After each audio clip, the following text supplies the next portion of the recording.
Shyama? Thank you. I'm Shyama Venkateswar. I'm the Director of Research and Programs at the National Council for Research on Women. I actually want to thank all the speakers who've gone before me because so many of their stories and anecdotes ring true and have great resonance, and I'm going to tell you shortly why. So for me, the issue of women's leadership and social justice were very intertwined. I grew up in India, and clearly all, growing up in India and seeing the sights that you see and the sounds that you hear and just being in that kind of environment makes you wonder how everyone over there doesn't work on social justice, right? I mean, you sort of wonder how people can be more interested in pursuing corporate interests and becoming CEOs of steel industries and IT and so forth when there's vast numbers of people who need to be saved one way or the other. So there is that part of it. I also grew up in a all-women's environment mostly. From age 3 to age 18, I went to an all-girls school. And then I went to a women's college in the United States. So pretty much till age 22, I was in an all-girls environment, all-women's environment, I should say. And my first interaction really with large groups of men was in graduate school. And that was pretty weird. They were weird people. Not pleasant. I remember my first class, my first day of graduate school. I had one of those, mandatory classes to take, and it was about 150 people in the classroom, mostly male. I was in political science, which is a very male field.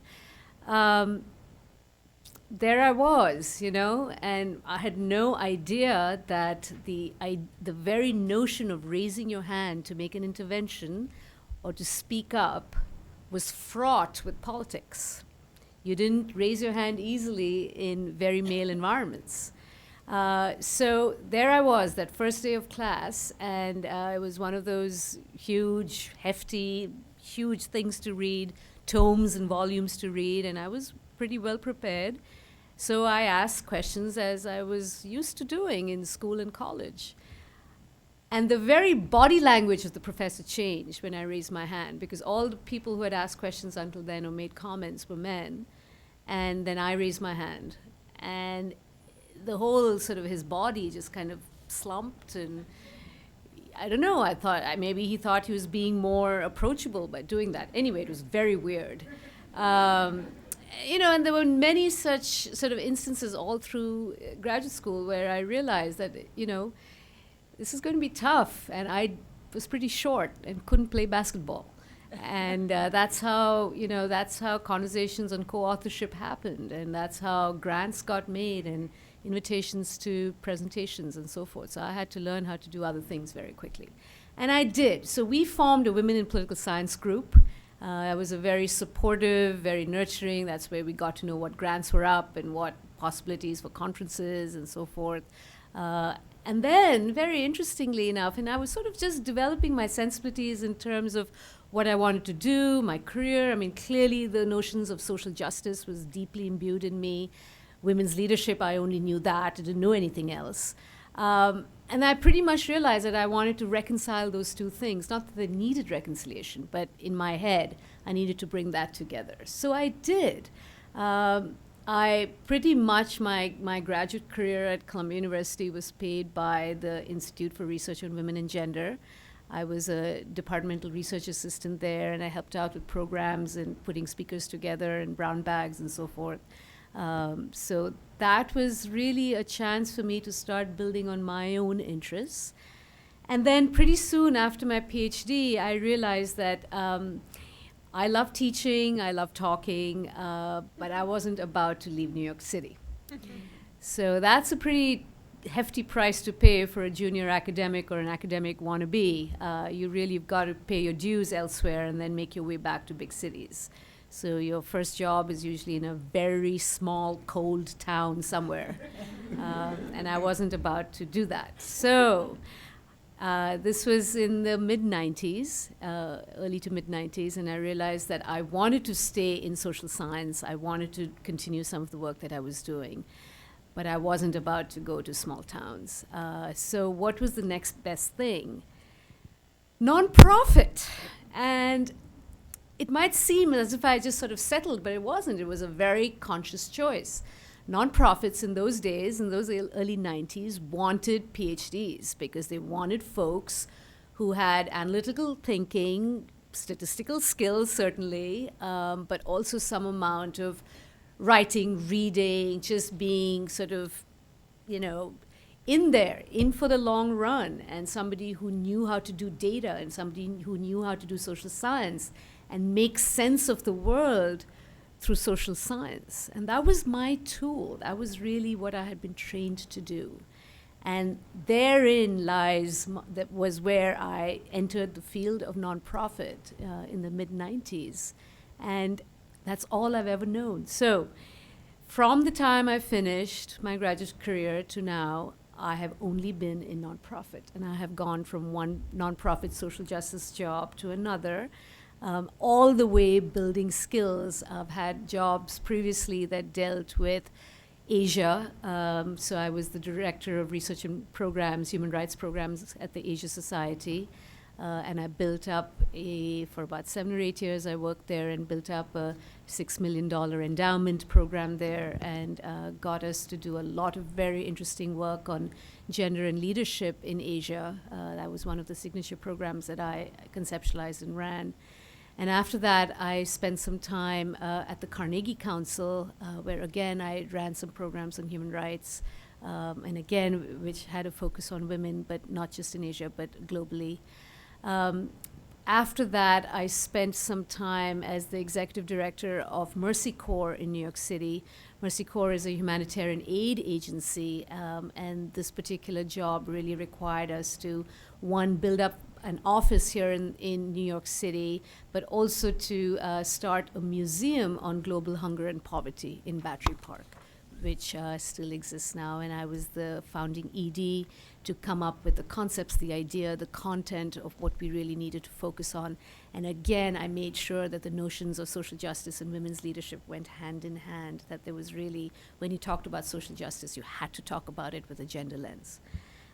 So my work here at the National Council for Research on Women pretty much builds on everything that I've done before. Again, I feel very much that my entire experience, my childhood experience, just the people that I was surrounded with, certainly very strong, really smart women all my life, has just made me somebody who's very comfortable working in women's environments. I mean, I couldn't imagine anything else.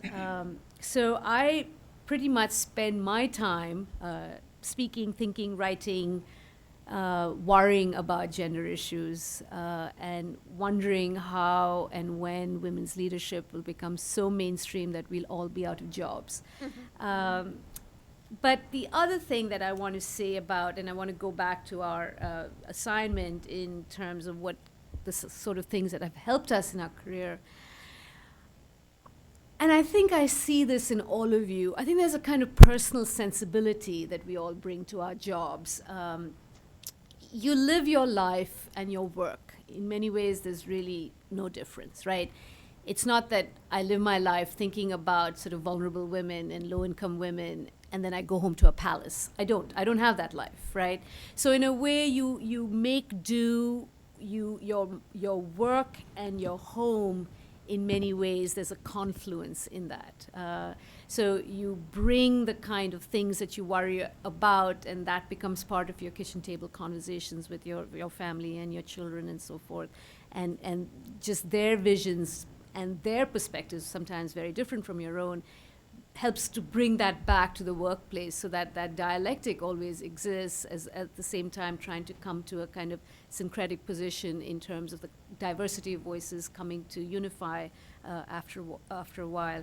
The other part that I want to talk about is bring your whole self to work, right? There's no reason to sort of hide what you do and have that as sort of schizophrenic parts of your life. You reach a point in your life where everything that you do matters, right? So every single part, whether you're volunteering or doing pro bono work or doing consultancies or whether it's a full-time job, they're all sort of linked in some way. Everything, even your work in your children's public school, after a while starts, sort of reflecting what you do. And I find myself doing that, and I sometimes stop myself and wonder if people are thinking I've got sort of two horns on my head. But it's really interesting that I've found I'm no longer able to sort of make those divisions in my life. It seems a very fluid continuum from work to school to things that you do outside. The other thing that I want to say, and this has come up recurrently across all the speakers today, is, bring your ideas to the workplace. Bring your gumption, bring your bravery, bring your courage. Bring some oomph into your job, Don't just sit there like dead wood, right? I mean, from the get-go, from the time you're interviewing for your job to when you're, president or CEO of your company, it's just you need courage, bravery. You need to sort of be drawing new lines in the sand. You just need to be helping to move that agenda every bit that you can. And I think that's just comes from your own sensibilities, the way you think about things, the way you process things, and the way you sort of interact with people. And I think that's really important at the end of the day. Watch how you interact with everybody. Watch how you interact with your colleagues, with the folks who report to you, and with folks that you report to. And that's also very telling because, you obviously don't want to be somebody who has, where it's a problem along the way or you are having a hard time negotiating relationships. And I think negotiating relationships is such a huge part of all of our jobs. And Terry, I just heard you say that in so many ways, that every part of your job is negotiating with somebody else. So, and as Elizabeth as well brought out, don't forget to negotiate those relationships. I think you want to negotiate. In fact, if somebody wants you to negotiate back. And I sort of say that half facetiously because you really want to be in a place where you are dealing with, interacting with multiple people and bringing out different skill sets as you interact. Because clearly how you interact with somebody who reports to you as opposed to somebody you report to requires different skill sets. A same sort of current of a personable persona, but at the same time you want to bring different skill set. So I want to end with one thing, and several of you who have families or small children might understand what I'm saying. In many ways, I learn from them every day. I really and truly do.